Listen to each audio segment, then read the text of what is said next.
صرف آپ کو ایک واقعہ بتا دیتا ہوں. میرے گرفتاری کا تیسرا روز تھا. میں نے ان چیزوں کو کبھی نہیں پبلسائز نہیں کیا, کبھی اس کو ہمدردی کے لیے بھی استعمال نہیں کیا.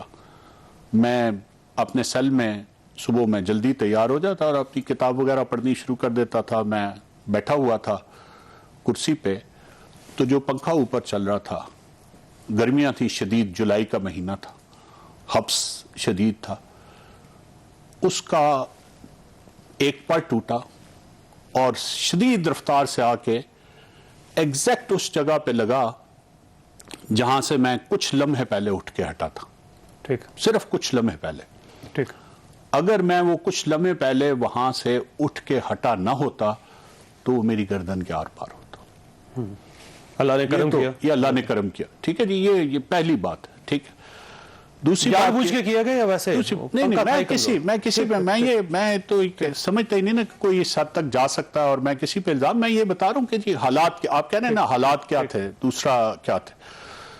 دوسرا, میرے 90 دن کے دوران میری ایک پرانی بہت 26 سال کی عمر میں مجھے ایک چوٹ آئی تھی کمر میں, جس میں میرے بیک کے 3 فریکچر ہیں. ٹھیک ہے جی.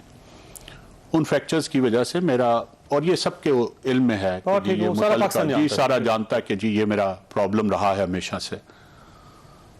تو جو وہاں کا ڈاکٹر تھا اس نے, میں نے نہیں کہا, اس نے یہ ریکمینڈ کیا کہ جی ان کا MRI کرا لیا جائے. ٹھیک. آپ کو پتہ ہے یہ فیصلہ کتنے دن میں ہوا اور کہاں تک ہوا اور کس کے پاس جا کے ہوا؟ یہ چیئرمین نیب تک کا ہی بات. ٹھیک ہے.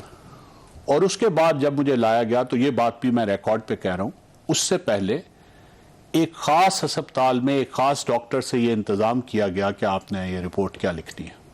اچھا, یعنی اس میں لکھنا ہے کہ فٹ ہے, کوئی ایشو کوئی؟ یہ تو وہ نہیں لکھ سکتے تھے, یہ تو وہ لکھ نہیں سکتے تھے, لیکن یہ کہ جی جو بھی ایسی چیز نہیں, وہ میں خواہش مند بھی نہیں تھا کہ مجھے, اور میں الحمدللہ سروسز ہسپتال لے جایا گیا. میں نے نہیں, سروسز ہسپتال نہیں لے کے, میرے لیے خصوصی طور پہ مہربانی کی گئی کہ مجھے شیخ زاید ہاسپٹل لے کے جایا گیا. ٹھیک ہے. ٹھیک ہے جی. میں تھا لاہور میں, لیکن مجھے شیخ زاید ہاسپٹل لے کے جایا. اس کے بعد بھی 19 مہینے کی جیل میں نے ایک دن کے لیے بھی ہسپتال جانے کی فرمائش نہیں کی. جب جیل میں گئے تو دوبارہ یہی وہاں کے ڈاکٹر نے دیکھنے کے بعد یہ کہا کہ جی ان کو ایک مرتبہ ان کا CT اسکین کرایا جائے. دوبارہ وہ پروسیس جو ہے وہ کئی دن تک چلتا رہا کہ جی کیسے کرانا ہے یا نہیں کرانا. اور جب مجھے دونوں مرتبہ ہسپتال لے کے جایا گیا تو میری ہاتھوں میں ہتھ کڑی ڈال کے لے جایا گیا. اور اس وقت تک آپ ریٹائر نہیں ہوئے تھے؟ نہیں, میں اس وقت تک سرونگ آفیسر تھا, اور مجھ پہ اس وقت بھی الزام تھا, آج بھی الزام ہے. اس الزام میں ابھی تک عدالت میں کیا کارروائی ہو چکی ہے یہ ریکارڈ کا حصہ ہے. ریکارڈ میں نیب کے اپنے گواہوں نے کیا بیان دیے یہ بھی ریکارڈ کا حصہ ہے.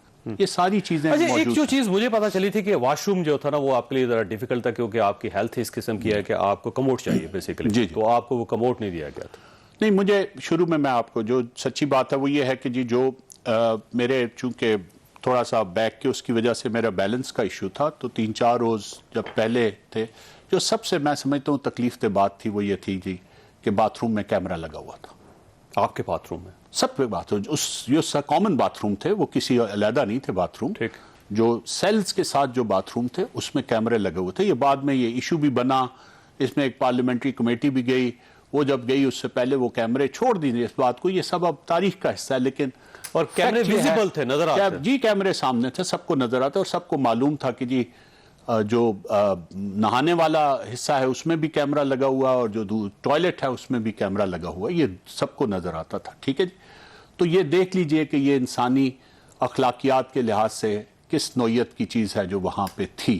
بہرحال اچھا, کھانا ٹھیک دیا جاتا تھا. لیکن میں آپ کو یہ جو چیز درست ہوئی میں اس کو بتا دوں.